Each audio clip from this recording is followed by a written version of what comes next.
ಶ್ರೀ ಸುದ್ದಿ ವೀಕ್ಷಕರಿಗೆ ಪ್ರಸನ್ನ ಕುಮಾರನ ಪ್ರೀತಿಯ ಸ್ವಾಗತ. ಸ್ನೇಹಿತರೆ, ಏಪ್ರಿಲ್ 24 ಕನ್ನಡ ನಾಡಿನ ಜನ ಸಂಭ್ರಮಿಸುತ್ತಿರುವ ದಿನ. ಅಂದು ವರನಟ ಡಾಕ್ಟರ್ ರಾಜ್ಕುಮಾರ್ ಅವರ ಜನ್ಮದಿನ. ರಾಜ್ಕುಮಾರ್ ದೈಹಿಕವಾಗಿ ಇಂದು ನಮ್ಮೊಂದಿಗೆ ಇಲ್ಲದೇ ಇದ್ದರೂ ಅವರು ಮಾನಸಿಕವಾಗಿ ನಮ್ಮ ಜೊತೆಯೇ ಇದ್ದಾರೆ ಎಂದು ಭಾವಿಸುವ ಜನ ಬೇಕಾದಷ್ಟಿದ್ದಾರೆ. ಅವರ ಜನ್ಮದಿನವನ್ನು ಅವರು ಸಮಾಜಕ್ಕೆ ಉಪಯೋಗವಾಗುವಂತೆ ಆಚರಿಸುತ್ತಾ ಬಂದಿದ್ದಾರೆ. ಬೇಡರ ಕಣ್ಣಪ್ಪ ಚಿತ್ರದಿಂದ ಪ್ರಾರಂಭವಾದ ಅವರ ಸಿನಿಮಾ ಪಯಣ ಶಬ್ದವೇದಿ ಸಿನಿಮಾವರೆಗೂ ಬಂದಿದೆ. 200 ಚಿತ್ರಗಳಿಗೂ ಹೆಚ್ಚು ಚಿತ್ರಗಳಲ್ಲಿ ಅಭಿನಯಿಸಿ ಕನ್ನಡ ಚಿತ್ರ ರಸಿಕರಿಗೆ ರಸದೌತಣವನ್ನು ನೀಡಿದ್ದಾರೆ. ಅವರು ಪಾತ್ರಗಳಲ್ಲಿ ಪರಕಾಯ ಪ್ರವೇಶ ಮಾಡುವ ರೀತಿ ಅಭಿನಯಿಸುವ ಕಲೆ ಎಲ್ಲರಿಗೂ ಒಲಿಯುವುದಿಲ್ಲ. ಭಕ್ತ ಕುಂಬಾರನಾಗಿ, ಹಿರಣ್ಯಕಶಿಪುವಾಗಿ, ಬಂಗಾರದ ಮನುಷ್ಯನಾಗಿ, ರಾಘವೇಂದ್ರ ಗುರುಗಳಾಗಿ, ಸಂಪತ್ತಿಗೆ ಸವಾಲ್ ಚಿತ್ರದ ತುಂಟನಾಗಿ, ಬಾಂಡ್ ಚಿತ್ರಗಳ ಗೂಢಾಚಾರನಾಗಿ, ಹೀಗೆ ವೈವಿಧ್ಯಮಯ ಪಾತ್ರಗಳಲ್ಲಿ ಮಿಂಚಿದ್ದವರು. ಗ್ರಾಮವೊಂದರಲ್ಲಿ ಜನಿಸಿ ರಾಷ್ಟ್ರಮಟ್ಟದಲ್ಲಿ ಗುರುತಿಸಿಕೊಂಡವರು ನಮ್ಮ ರಾಜಣ್ಣನವರು. ಅವರು ಶಿಕ್ಷಣ ಪಡೆದಿದ್ದು ಅಲ್ಪವಾದರೂ ಕಲೆಯಲ್ಲಿ ಡಾಕ್ಟರೇಟ್ ಪಡೆದರು. ನಡೆ ನುಡಿಯಲ್ಲಿ ಸುಸಂಸ್ಕೃತ ನೆನೆಸಿಕೊಂಡರು. ಇವರು ರಾಜಕೀಯಕ್ಕೆ ಬಂದಿದ್ದರೆ ಈ ರಾಜ್ಯದ ಮುಖ್ಯಮಂತ್ರಿಯಾಗಬಹುದಿತ್ತು. ಆದರೆ ಇವರು ರಾಜಕೀಯಕ್ಕೆ ಬರಲು ಇಷ್ಟಪಡಲಿಲ್ಲ. 1977ರ ಲೋಕಸಭಾ ಚುನಾವಣೆಯಲ್ಲಿ ಇಂದಿರಾ ಗಾಂಧಿಯವರು ಚಿಕ್ಕಮಗಳೂರಿನಿಂದ ಸ್ಪರ್ಧಿಸಿದಾಗ ಅವರ ಎದುರಲ್ಲಿ ರಾಜ್ಕುಮಾರ್ ಅವರನ್ನು ನಿಲ್ಲಿಸಲು ವಿರೋಧ ಪಕ್ಷಗಳು ಹರಸಾಹಸವನ್ನು ಮಾಡಿದರೂ ರಾಜ್ಕುಮಾರ್ ಒಪ್ಪದೆ ರಾಜಕೀಯದಿಂದ ದೂರವೇ ಉಳಿದರು. ಅಧಿಕಾರಕ್ಕೆ ಆಸೆ ಪಡೆದ ಅವರ ನಡೆಯೇ ಎಲ್ಲರೂ ಅವರನ್ನು ಪ್ರೀತಿಸುವಂತೆ ಮಾಡಿತು. ಅವರನ್ನು ಪ್ರಶಸ್ತಿಗಳು ಹುಡುಕಿಕೊಂಡು ಬಂದವು. ಪದ್ಮವಿಭೂಷಣ, ಕರ್ನಾಟಕ ರತ್ನ, ನಟ ಸಾರ್ವಭೌಮ, ವರನಟ ಮುಂತಾದವುಗಳು ಅವರ ವ್ಯಕ್ತಿತ್ವವನ್ನು ಚಿರಪರಿಚಯಿಸಲು ಸಾಕು. ಸ್ನೇಹಿತರೆ, ಶ್ರೀ ಸುದ್ದಿ ನಿಮಗೆ ಇಷ್ಟವಾದಲ್ಲಿ ಶ್ರೀ ಸುದ್ದಿಯನ್ನು ಸಬ್ಸ್ಕ್ರೈಬ್ ಮಾಡಿಕೊಳ್ಳಿ. ನಿಮ್ಮ ಸ್ನೇಹಿತರಿಗೂ ತಿಳಿಸಿ. ಬದುಕಿರುವುದೆಷ್ಟು ವರ್ಷ ಲೆಕ್ಕ ಬೇಡ, ಹಿಂತಿರುಗಿ ಬದುಕ ನೋಡು, ಕಾಣುವುದುಂಟೆ ಹೆಜ್ಜೆ ಗುರುತು ಶ್ರೀಕಕಮಲೇಶ್ವರ ಎಂಬ ಕವಿವಾಣಿಯಂತೆ ರಾಜ್ಕುಮಾರ್ ಅವರ ಹೆಜ್ಜೆ ಗುರುತುಗಳನ್ನು ಮೂಡಿಸಿ ಅಮರರಾಗಿದ್ದಾರೆ. ಕೋಟ್ಯಾಂತರ ಜನಕ್ಕೆ ಮಾದರಿಯಾಗಿದ್ದಾರೆ. ಆನೇಕಲ್ನಲ್ಲಿ ರಾಜ್ಕುಮಾರ್ ಅಭಿಮಾನಿ ಸಂಘದವರು ಪ್ರತಿ ವರ್ಷದಂತೆ ಈ ವರ್ಷವೂ ಜನ್ಮದಿನವನ್ನು ವೈಭವದಿಂದ ಆಚರಿಸಿದ್ದಾರೆ. ಅನ್ನದಾನವನ್ನು ಮಾಡಿದ್ದಾರೆ.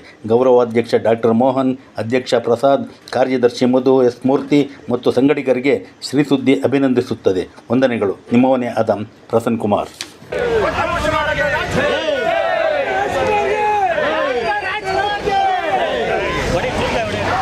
ಡಾಕ್ಟರ್ ರಾಜ್ಕುಮಾರ್ ಅವರ 96ನೇ ಹುಟ್ಟುಹಬ್ಬವನ್ನು ಆಚರಿಸ್ತಾ ಇದ್ದೇವೆ. ಪ್ರತಿ ವರ್ಷ ಅಂದರೆ ಸುಮಾರು 35 ವರ್ಷಗಳ ಕಾಲ ನಾವು ನಿರಂತರವಾಗಿ ಡಾಕ್ಟರ್ ರಾಜ್ಕುಮಾರ್ ಅವರ ಜನ್ಮದಿನೋತ್ಸವನ ತುಂಬ ಸಂತೋಷವಾಗಿ ವಿಜೃಂಭಣೆಯಿಂದ ಮಾಡ್ತಾಯಿದ್ದೇವೆ. ಪ್ರತಿ ವರ್ಷದಂತೆ ಈ ವರ್ಷ ಸಹ ಅನ್ನದಾನ ಕಾರ್ಯಕ್ರಮ ಮಾಡ್ತಾಯಿದ್ದೀವಿ. ಡಾಕ್ಟರ್ ರಾಜ್ಕುಮಾರ್ ಅವರಂದರೆ ನಾವು ದೇವ್ರು ನೋಡಿಲ್ಲ, ಆ ಊರಲ್ಲೇ ನಾವು ಅವ್ರನ್ನ ಕಾಣ್ಬಿಟ್ಟಿದ್ದೀವಿ. ಎಲ್ಲ ಗುಣಗಳು ರಾಜ್ಕುಮಾರಲ್ಲಿ, ಅಣ್ಣವರಲ್ಲಿ ಅವ್ರನ್ನ ಹೆಸರೇಳಕ್ಕೆ ನಮ್ಗೆ ಕಷ್ಟ ಆಗುತ್ತೆ. ದೊಡ್ಡ ಯಜಮಾನರು ಅಂತಲೇ ಕರೆಯೋದು. ಅವರು ಕೊಟ್ಟಂಥ ಹಾದಿಯಲ್ಲಿ ನಡೀತಾ ಇದ್ದೇವೆ. ಅವರ ಒಂದು ವ್ಯಕ್ತಿತ್ವ, ಸರಳತೆ ಮತ್ತು ಸೌಜನ್ಯ ಎಲ್ಲ ಅಣ್ಣವ್ರ ಹತ್ರ ಇದೆ. ಅಣ್ಣವ್ರ ಕುಟುಂಬದವರಿಂದನೂ ತುಂಬ ಇದೆಲ್ಲ ಕಲ್ತಿದ್ದೀವಿ. ಅವತ್ತಿಂದ ತುಂಬ ವಿಶ್ವಾಸ. ಅಣ್ಣವ್ರು ಬಂದಿದ್ದಾರೆ, ರಾಜ್ಕುಮಾರ್ ಅಣ್ಣವ್ರು ಬಂದಿದ್ದಾರೆ. ಒಂದು ನಂಜುಂಡಿ ಕಲ್ಯಾಣ ಒಂದು ಸರಿ ಬಂತು, ಕರ್ನಾಟಕ ರತ್ನ ಪ್ರಶಸ್ತಿ ಒಂದು ಸಾರಿ ಬಂತು, ಇನ್ನೊಂದು ಸಾರಿ 3 ಸಾರಿ ಅಣ್ಣವ್ರು ಬಂದಿದ್ದಾರೆ. ಇಲ್ಲಿ ಅವರು ರಾಜ್ಕುಮಾರ್ ಪ್ರಥಮವಾಗಿ ಒಂದು ಹಾಡು ಹೇಳಿದರು, ಶಿವಪ್ಪ ಕಾಯೋ ತಂದೆ ಅಂತ. ಅವರು ನಮ್ಮ ಆನೇಕಲ್ಲವರು ರಂಜುಕವಿ ಅಂತ ಅವ್ರು ಬರ್ತಿದ್ರು. ಅವಾಗಿಂದ ಅವ್ರು ನೆನೆಸ್ಕೊತಾ ಇದ್ರು, ನಮ್ಮ ಪಂಡ್ರಿ ಮಾಸ್ಟರ್ ನೆನೆಸ್ಕೊತಾ ಇದ್ರು. ನನಗೆ ಗೊತ್ತಂಗೆ ರಾಜ್ಕುಮಾರ್ ಆಮೇಲೆ ಮಲ್ಲಮ್ಮನ ಪವಾಡ ಅಂತೇಳಿ ಒಂದು ಚಿತ್ರೀಕರಣ ಮಾಡಿದ್ರು ದೊಡ್ಡಕೆರೆಯ ಮೇಲೆ. ನನಗೆ ನೆನಪಿರಲಿಲ್ಲ ಅವಾಗ, ಅಣ್ಣವರೇ ಹೋದಾಗ ಹೇಳ್ತಾಯಿದ್ರು. ಆಮೇಲೆ ಉದಯ್ ಕುಮಾರ್ ಅವರು ಆನೇಕಲ್ಲವರು, ಅವರ ನೆನಪು ಹೋದಾಗ ಅಣ್ಣವರು ಅವಾಗ ಮೆಲ್ಕಾಕೋರು. ಆನೇಕಲ್ ಅಂದರೆ ಒಂಥರ ಭಾವನಾತ್ಮಕ ಸಂಬಂಧ.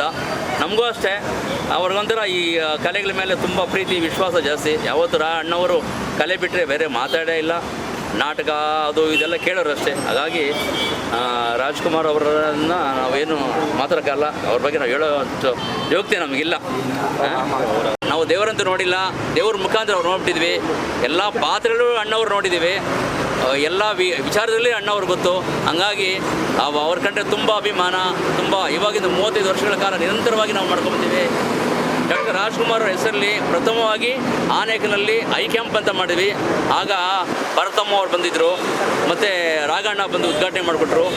ರಾಜ್ಕುಮಾರ್ ಟ್ರಸ್ಟ್ ಅಂತ ಆಗ ಓಪನ್ ಮಾಡಿ ರಾಜ್ಕುಮಾರ್ ಇವಾಗ ಏನು ನಡೀತಾ ಇದೆ, ನಾಣ ನೇತ್ರಾಲಯ ಮತ್ತು ಶಂಕರ ಕಣ್ಣಿನ ಹಾಸ್ಪಿಟ್ಲೆ ಸುಮಾರು ಕಡೆ ನೇತ್ರಾಲಯ ನಡೀತಾ ಇರೋದ್ರಿಂದ ಡಾಕ್ಟರ್ ರಾಜ್ಕುಮಾರ್ ಅವರೇ ಸ್ಫೂರ್ತಿ ನಮಗೆ.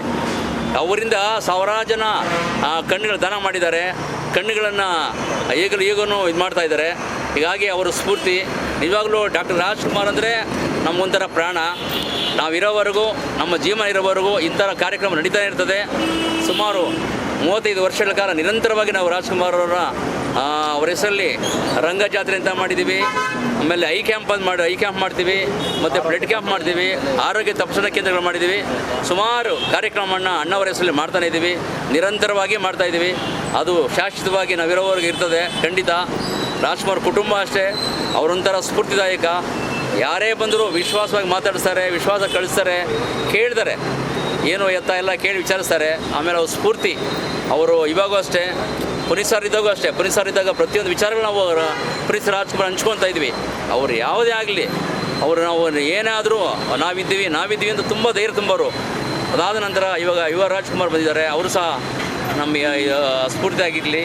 ರಾಜ್ಕುಮಾರ್ ಕುಟುಂಬ ಎಲ್ರಿಗೂ, ನಿಮಗೆಲ್ಲರೂ ಒಳ್ಳೆಯದಾಗಲಿ. ರಾಜ್ಕುಮಾರ್ ಅವರ ಜಯಂತಿ ಎಲ್ರಿಗೂ ಆದರ್ಶಪೂರ್ತಿ ಆಗಲಿ.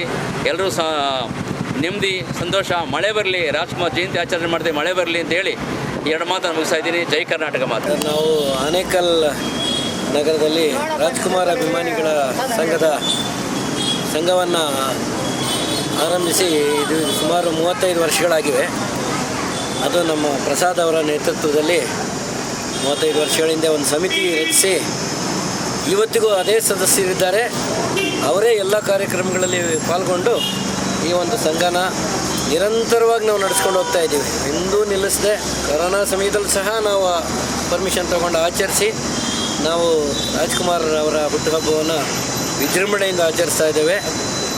ಯಾರಿಗೂ ತೊಂದರೆ ಕೊಡದೆ, ಎಲ್ಲೂ ಸಹ ಧನ ಸಹಾಯ ಪಡೆಯದೆ ನಮ್ಮಲ್ಲೇ ನಾವು ಅದನ್ನು ಖರ್ಚನ್ನು ವಹಿಸ್ಕೊಂಡು ಆ ಒಂದು ಕಾರ್ಯಕ್ರಮವನ್ನು ನಡೆಸ್ಕೊಡ್ತಾ ಇದ್ದೇವೆ. ನಮಗೊಂದು ಹೆಮ್ಮೆಯ ಸಂಗತಿ ಅಂತಂದರೆ ಪ್ರಪ್ರಥಮವಾಗಿ ನೇತ್ರದಾನದ ಒಂದು ಶಿಬಿರವನ್ನು ನಡೆಸಿದ್ದು ಇಡೀ ಕರ್ನಾಟಕದಲ್ಲಿ ನಮ್ಮ ಆನೇಕಲ್ ರಾಜ್ಕುಮಾರ್ ಅಭಿಮಾನಿ ಸಂಘದ ವತಿಯಿಂದ. ಆ ದಿನ ಪರ್ವತಮ್ಮ ರಾಜ್ಕುಮಾರ್ ಅವರು ಬಂದು ಇಲ್ಲಿ ನಮ್ಮ ಸಂಘದ ಈ ಕಾರ್ಯಕ್ರಮವನ್ನು ಉದ್ಘಾಟಿಸಿದರು. ಈಗಲೂ ಸಹ ನಾವು ಪ್ರತಿ ವರ್ಷವೂ ನೇತ್ರ ತಪಾಸಣೆ ಹಾಗೂ ನೇತ್ರ ಆಪರೇಷನ್ ಚಿಕಿತ್ಸೆಗಳನ್ನು ಸಹ ನಾರಾಯಣ ಹೃದಯ ನೇತ್ರಾಲಯದ ಸಹಕಾರದಿಂದ ನಡೆಸ್ತಾ ಇದ್ದೀವಿ. ಅದೇ ರೀತಿ ಇನ್ನೂ ಅನೇಕ ಉತ್ತಮ ಕಾರ್ಯಕ್ರಮಗಳನ್ನು ನಮ್ಮ ಅಧ್ಯಕ್ಷರಾದ ಪ್ರಸಾದ್ರವರ ಒಂದು ಸಹಕಾರದಿಂದ, ಸಂಘದ ಎಲ್ಲ ಪದಾಧಿಕಾರಿಗಳ ಸಹಕಾರದಿಂದ ಎಲ್ಲೂ ಭೇದ ಭಾವ ಇಲ್ಲದೆ ನಡೆಸ್ತಾ ಇದ್ದೇವೆ. ಈಗ ನೀವು ತಾವೇ ಹೇಳ್ದಂಗೆ ಅವರು ಯಾವುದೇ ರಾಜಕೀಯ ಪಕ್ಷಕ್ಕೆ ಸೇರಿದವರಲ್ಲ. ಯಾವುದೇ ಒಬ್ಬ ರಾಜಕಾರಣಿಗನ್ನ ಬೆಂಬಲಿಸಿದವರಲ್ಲ. ಅವರು ಇಡೀ ಕರ್ನಾಟಕಕ್ಕಾಗಿ, ಕನ್ನಡ ಜನತೆಗಾಗಿ ಅವರು ಹೋರಾಡ್ತಾ ಇದ್ದರು. ಅವರು ಈ ಒಂದು ನಮ್ಮ ಗೋಕಾಕ್ ಚಳವಳಿಗೆ ಅವರು ಧುಮುಕಿದ್ದೇ ಗೋಕಾಕ್ ಚಳವಳಿ ಇಡೀ ಕರ್ನಾಟಕಕ್ಕೆ ಹೆಸರುವಾಸಿ ಆಯಿತು. ಅದಕ್ಕೊಂದು ಶಕ್ತಿ ಬಂತು. ಅವರಿಂದ ಇದ್ದಿದ್ದರೆ ಗೋಕಾಕ್ ಚಳವಳಿ ಯಶಸ್ವಿ ಆಗ್ತಾ ಇರಲಿಲ್ಲ. ಆ ಥರದ ನಾಯಕ ನಟರು ಯಾರೂ ಇಲ್ಲ ಈ ದಿನ. ಆ ರೀತಿ ನಮ್ಮನ್ನು ಮುನ್ನಡೆಸೋರು ಯಾರೂ ಇಲ್ಲ. ಯಾಕಂದರೆ ರಾಜ್ಕುಮಾರ್ ಅವರಿಗೆ ಇರುವ ಅಭಿಮಾನಿಗಳು ಹೃದಯದಿಂದ ಬಂದಿರತಕ್ಕಂಥ ಅಭಿಮಾನಿಗಳು. ಇವತ್ತಿಗೂ ಸಹ ಅವರು ಎಂದಿಗೂ ಸಹ ಅವರ ನಿರಂತರ ಅಭಿಮಾನಿಗಳವರು. ಹಾಗಾಗಿ ಅವರು ನಮಗೆ ಮಾದರಿ ಆಗ್ತಾರೆ. ಈಗಿನ ನಟರಲ್ಲ, ಯಾರನ್ನೂ ತೆಗಳಕ್ಕಲ್ಲ, ಖಂಡಿತವಾಗ್ಲೂ ಆ ರೀತಿ ಮುನ್ನಡೆಸುವವರು, ಆ ರೀತಿ ಮಾದರಿಯಾಗಿ ನಿಲ್ಲತಕ್ಕಂಥ ಸಜ್ಜನ ವ್ಯಕ್ತಿ ಇದುವರೆಗೆ ನಮ್ಗೆ ಕಂಡಿಲ್ಲ. ಹಾಗಾಗಿ ರಾಜ್ಕುಮಾರ್ ಅವರೇ ನಮಗೆ ಭಿನ್ನವಾಗಿ ಪ್ರತ್ಯೇಕವಾಗಿ ಕಾಣ್ತಾರೆ.